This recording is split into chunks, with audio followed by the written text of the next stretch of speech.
पंकज जी, जिस तरीके से बजट सत्र चल रहा है, राहुल गांधी जैसे ही कुछ बोलने के लिए स्टार्ट होते हैं उन्हें रोकने लगते हैं, तो क्या ऐसा बोलना चाह रहे थे? देखिए, जब जननायक राहुल गांधी जी सच बोलते हैं तो ये डरपोक, बुज़दिल, कायर, सावरकर के लोग डरे और सहमे रहते हैं। ये इतने डरे हुए हैं सावरकर और गोडसे के लोग कि आज इनको बताने में डर लग रहा है कि चाइना में क्या हुआ। अरे चाइना की सच्चाई जो उभर कर आई है, पूर्व सेनाध्यक्ष ने लिखी है। अगर आपको डर नहीं है तो आप सदन चलने क्यों नहीं दे रहे? आप उनके बात का जवाब क्यों नहीं देते हैं?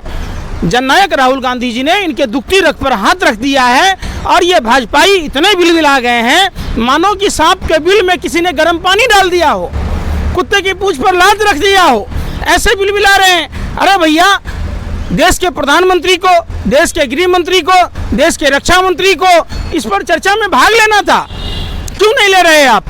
आपको जवाब देना होगा, आपको बहस करना चाहिए। आप एलओपी से इतने क्यों डर रहे हैं? उन्होंने तो सिर्फ किताब का जिक्र किया है, आप किताब क्यों नहीं छपने दे रहे?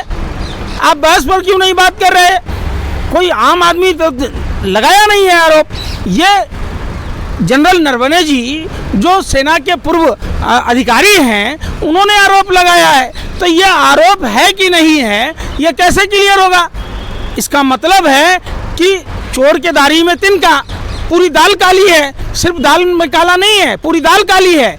आपने जो कुकृत्य किया, आपने जो अपनी नाकामी छुपाने के लिए इस किताब के प्रकाशन पर रोक लगा रहे, इस पर बहस नहीं कर रहे, तो राहुल गांधी जी ने इनके दुखती रग पर हाथ रख दिया। ये कोई भी बात पर बात ही नहीं करते। ये बताओ कि राष्ट्रहित का मुद्दा है, राष्ट्र की सुरक्षा का मामला है, इस पर तो बहस होनी चाहिए। क्यों नहीं बहस होनी चाहिए? सड़क से लेकर संसद तक बहस होनी चाहिए कि हमने कैसा प्रधानमंत्री चुना है जो नहीं बोलते। प्रधानमंत्री करते क्या हैं? प्रधानमंत्री एक ऐसे आदमी के साथ नाचते हैं, गाते हैं। एपिस्टीन फाइल देखे होंगे आपने। प्रधानमंत्री जी, आप बताइए कि उस एपिस्टीन फाइल में ऐसा क्या है जो उजागर हुआ? 470 पेज का है। अब प्रधानमंत्री का संबंध किससे है? क्या असर पड़ेगा? इन्होंने पूरे भारत को का नाक कटवा दिया है। 140 करोड़ भारतीयों का सर शर्म से झुकवा दिया है। रक्षा मंत्रालय ने ये कहा है, वो तो उसमें बकवास लिखी हुई है। अरे भाई, रक्षा मंत्री तय करेंगे कि बकवास है कि क्या है। अगर बकवास है तो चर्चा क्यों नहीं करते? डरते क्यों हैं? आप बताओ ना, डरते क्यों हैं आप? आपको डर किस बात का है? राहुल गांधी जैसे ही प्रधानमंत्री का नाम ले रहे थे, तुरंत ही वहाँ पर ओम बिरला हो, चाहे राजनाथ सिंह हो, अमित शाह हो, सब खड़े हो जा रहे हैं, उन्हें टोक रहे हैं, बार बार बोलने नहीं दे रहे हैं। सोचिए कि देश के विरोधी दल के नेता एलओपी जननायक राहुल गांधी को जब नहीं बोलने दिया जा रहा है तो देश में किसको बोलने दिया जा रहा है? किसी को बोलने दिया जा रहा है क्या? ऐसा क्या है पार्लियामेंट में वो लोग क्यों नहीं बोल रहे हैं? जब वो राहुल गांधी बोल रहे हैं तो उन्हें नहीं बोलने दिया जा रहा है, जबकि नरेंद्र मोदी बोलते हैं, वो कई किताबों का जिक्र करते हैं, नेहरू को लेकर बहुत कुछ बोलते रहते हैं। देखिए, ये क्या है कि भाजपा के लोग कुछ भी बोले, उनको ये सत्यनारायण कथा लगता है।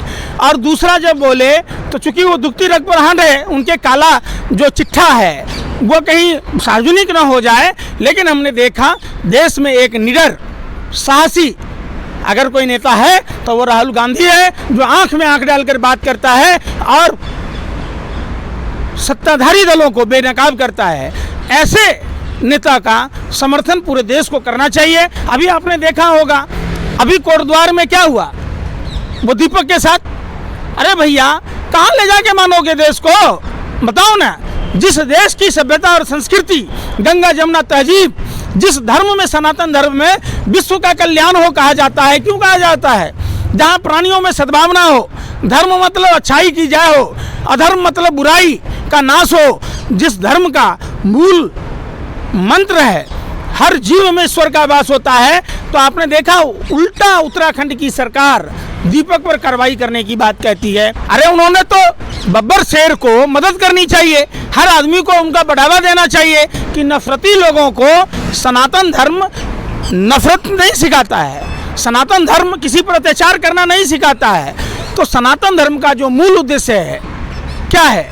जिए और जीने दो, सर्वे भवन्तु सुखिनः, सभी लोग सुख रहे हैं, पूरा विश्व हमारा परिवार है, ये धरा हमारा परिवार है। तो उस धरा में किसी के साथ ज्यादती होता है और कोई आदमी अगर खड़ा होता है तो निश्चित तौर पर वो व्यक्ति इंसान में भगवान के रूप में है। निर्मला सीतारमण से जब पूछा गया कि आप मिडिल क्लास के लिए बजट में क्या है, तो वो हाँ करती हैं, उनका वीडियो वायरल। उन्होंने तो कह दिया जब प्याज लहसुन महंगा होता है तो मैं प्याज लहसुन नहीं खाती, और जब मिडिल क्लास के लिए क्या ओह ऐसे मुंह कर लिए बंदर की तरह। अरे ये कोई वित्त मंत्री का काम है? आप बताओ ना कि उसमें बजट में है क्या, किसानों के लिए क्या है, छात्र नौजवानों के लिए क्या है, देश की बहन बेटियों के लिए क्या है, महिलाओं के लिए क्या है, आप नहीं बता पा रहे। जहाँ शिक्षा का बजट, स्वास्थ्य का बजट, रक्षा बजट, ये सब में वृद्धि होना चाहिए, वहाँ बजट में कटौती कर रहे हैं, तो आप देश के साथ गद्दारी कर रहे हैं। ये देश आपको कभी माफ नहीं करेगा। सोना चांदी के भाव जिस तरीके से नीचे आए हैं, आपको क्या लग रहा है अभी भी उतने आसान हो गए हैं लोगों के लिए खरीदना, कि अभी भी महंगा बना हुआ? अब एक बात बताइए, अगर विपक्ष ने सवाल नहीं उठाया होता लोकसभा में तो सोना चांदी के दाम कम होते क्या? ये रिश्ता क्या कहलाता है? आप एक बात बताइए, जो प्रधानमंत्री जी कहते थे भाइयों बहनों देश के बहन बेटियों का, महिलाओं का क्या होता है, अपना घर भी, मकान भी, दुकान भी, पति के नाम से, पिता के नाम से, एक गहना ही होता है सोना चांदी। हाँ भाई होता है। आपने 2014 में जब शपथ ली थी तब सोना का दाम क्या था, चांदी का दाम क्या था? आज देश की महिलाएं जब अपनी लड़की की शादी में, लड़के की शादी में, अपने बहू के लिए, अपने बेटी के लिए, अपने दामाद के लिए कुछ बनाना चाहती है, ये वही प्रधानमंत्री है जो मंगलसूत्र की बात कह रहा था, और आज मंगलसूत्र बनाना दूर की बात कर दी है। लोग हाथों के कंगन चूड़ियां बनाने में मतलब सामर्थ्य नहीं है, चूंकि इतना महंगा कर दिया। अरे आपका कोई नहीं है, आपका घर परिवार नहीं है, इसका को दोष भारत के लोगों को दीजिएगा जिनका अपना घर और परिवार है। क्यों भाई हैं? आप कह रहे थे महिलाओं के सोना चांदी ही ये संपत्ति होती है, आपने तो वो संपत्ति भी छीन ली। तो प्रधानमंत्री ने जो भी बातें कही ठीक उसका उल्टा काम किया। आपने वांटेड फिल्म देखा होगा, प्रधानमंत्री सलमान खान की भूमिका में है, जो कहते हैं वो डिफरेंट नहीं करते। तो सस्ता हुआ है, उसका कुछ फर्क पड़ेगा हम लोगों पर? क्या सस्ता हुआ भाई, क्या सस्ता हुआ? 24,000 का सोना 18,000 हो गया क्या? अरे 24,000 रुपये मिलने वाला सोना कोई 18,000 10,000 का हो गया क्या? आपने बढ़ा दी, आप 1,70,000 पहुंचा दिया, 5,000 उसमें कम हो गया, तो आप उसको सस्ता बता रहे हैं। आप पत्रकार नहीं हैं, आप भाजपा ITCL के दलाल हैं, तब अभी इस तरीके की बातें बोलती हैं। आप अगर 24,000 का सोना अगर 20,000 का मिलता, 22,000 का मिलता, 18,000 का मिलता, तब हम समझते कि सस्ता हुआ। सस्ता क्या हुआ? आपने तो लूट ली। और ऊपर से जब विपक्ष ने सवाल उठाया लोकसभा में, नीरज रांगी जी ने सवाल उठाया था, रेट कम हो गया। कैसे कम हो गया भाई? ये कम पहले क्यों नहीं हुआ? वो तो कह रहे हैं चांदी 4 लाख के ऊपर पहुंच गई थी, अब 2.5 लाख पे आ गई है। अरे भाई तो पहले 2014 में कितना था चांदी का दाम? कितना बढ़ोतरी हुआ? आपके घर में भी बहन बेटियां होगी, शादी करोगे तो कैसे करोगे? कैसे नाक का नथुनिया बनेगा? कैसे कान की बाली बनेगी? कैसे हाथों की चूड़ियां बनेगी, कंगन बनेगा? ये तो बता दो। उनका तो कोई है नहीं, वो तो निसंतान आदमी है, आगे नाक न पीछे पगा, बगैर लगाम का कूदे गधा। उन्होंने तो 40 साल भीख मांग के खाई है, आज भी देश का पैसा खा रहे हैं, अय्याशी की जिंदगी जी रहे हैं। अब भटियारागिरी का देखें, कोई हद होता है? देश के प्रधानमंत्री किसको फॉलो करते हैं, किसके साथ नाचते गाते हैं? हैं? एक लड़कियां सप्लाई करने वाला आदमी के साथ प्रधानमंत्री नाचेंगे गाएंगे तो उस देश की प्रतिष्ठा क्या होगी? US ट्रेड डील हुई है जो हाल ही में आपने देखा होगा, कल डील हुई है, उसके बाद आज मार्केट आसमान छूने लगे। ये भाई कहा जा रहा है कि लाखों करोड़ कमा लिया है। कौन कमा लिया? इंडिया में लोगों ने। आपने कमा ली? नहीं। हमने तो ना कमाई। ये सब बजट उत्सव भी मना रहे थे, GST उत्सव, क्या हुआ? लोगों को कुछ फायदा हुआ? अरे भाई चारों तरफ कोहराम मचा हुआ है प्रधानमंत्री की नाकाबी। जिस ये रुपया जो गिर रहा है बराबर, ये कोई कागज का टुकड़ा नहीं है, ये देश की साख है, और देश का साख गिरना, प्रधानमंत्री का साख गिरना है। खुद प्रधानमंत्री जी कहते थे हमारे जो व्यापारी भाई हैं जो विदेशों से व्यापार करते हैं उन पर क्या फर्क पड़ेगा? प्रधानमंत्री जी आप तो इस मामले के डॉक्टर थे, क्या हो गया आपको? वो ये कह रहे हैं कि ट्रंप ने जैसे कहा था कि इंडिया रसिया से तेल नहीं खरीदा, वेनेजुएला से खरीदेगा तेल, तो इस तरीके की अब जो ट्रंप ने टैरिफ भी घटा दिए हैं तो इसकी वजह से मार्केट ऊपर गया। 18% तो शर्म कर लो यार। ट्रंप के लिए यज्ञ करवाया तुमने, ट्रंप की गुलामी और 22 विधायकों की नीलामी ने देश का भट्ठा बिठा दिया। अब फिर आप कह रहे हो कि ट्रंप ये हो गया। ट्रंप की जीत सनातन की जीत कह रहे थे ना आप। कौन सा सनातन का जीत हुआ?